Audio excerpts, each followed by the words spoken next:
Hello everyone. ಪ್ರಶ್ನೆ ಸಂಖ್ಯೆ 11 C. ಮಸೂರಕ್ಕೆ ಸಂಬಂಧಿಸಿದಂತೆ ಕೆಳಗಿನವುಗಳನ್ನು ವ್ಯಾಖ್ಯಾನಿಸಿ. ಒಂದನೆಯದು ದೃಕ್ಕೇಂದ್ರ, ಎರಡನೆಯದು ಧೃತಿ ದ್ಯುತಿ ರಂಧ್ರ. ಮಸೂರ ಇದಕ್ಕೆ ಸಂಬಂಧಿಸಿದಂತೆ ಕೆಳಗಿನವುಗಳು. ನಿಮ್ಗೆ ಗೊತ್ತು ಮಸೂರ ಅಂದ್ರೆ ನಿಮ್ನ ಮಸೂರ ಪೀನ ಮಸೂರ ಅಂತ ಹೇಳಿರ್ತೀವಿ ನಾವು ಗೋಳಿಯ ಮಸೂರದಲ್ಲಿ. ಅದರಲ್ಲಿ ದೃಕ್ಕೇಂದ್ರ ಅಂದ್ರೆ ಏನು? ದೃಕ್ಕೇಂದ್ರ ಮಸೂರದ ಕೇಂದ್ರ ಬಿಂದುವನ್ನು ದೃಕ್ಕೇಂದ್ರ ಎನ್ನುವರು. ಮಸೂರದ ಕೇಂದ್ರ ಬಿಂದು ಅದನ್ನ ದೃಕ್ಕೇಂದ್ರ ಅಂತ ಕರಿತೀವಿ. ಹಾಗಿದ್ರೆ ದ್ಯುತಿರಂಧ್ರ ಅಥವಾ ಅಪರ್ಚರ್ ಅಂದ್ರೇನು?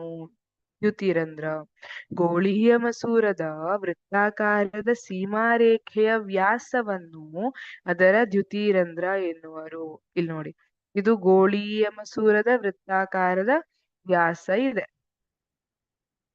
ವೃತ್ತಾಕಾರದ ಸೀಮಾರೇಖೆ ಇದೆ. ಈಗ ಇದರ ವ್ಯಾಸ, ಇದನ್ನ ಏನಂತ ಕರೀತಾರೆ? ಅಪರ್ಚರ್ ಅಥವಾ ದ್ಯುತಿರಂಧ್ರ. ಇದು ಸಾಮಾನ್ಯವಾಗಿ ಬೆಳಕು ಹಾದು ಹೋಗ್ಲಿಕ್ಕೆ, ಎಷ್ಟು ಬೆಳಕು ಹಾದು ಹೋಗ್ಲಿಕ್ಕೆ ಪಾಸಿಬಲ್ ಇದೆ ಅದನ್ನ ತಿಳಿಸ್ತದೆ. ದ್ಯುತಿರಂಧ್ರ ಜಾಸ್ತಿ ಇದ್ದಷ್ಟು ಹೆಚ್ಚು ಬೆಳಕು ಹಾದು ಹೋಗ್ಲಿಕ್ಕೆ ಅನುವಾಗ್ತದೆ. ಹಾಗಾಗಿ ದ್ಯುತಿರಂಧ್ರ ಅಂದ್ರೆ ಗೋಳೀಯ ಮಸೂರದ ವೃತ್ತಾಕಾರದ ಸೀಮಾರೇಖೆಯ ವ್ಯಾಸವನ್ನು, ವ್ಯಾಸ ಡಯಾಮೀಟರ್ ಅಂತ ಹೇಳ್ತೀವಲ್ಲ, ಅದನ್ನ ಏನಂತ ಕರಿತೀವಿ? ದ್ಯುತಿರಂಧ್ರ ಕರಿತೀವಿ. Thank you.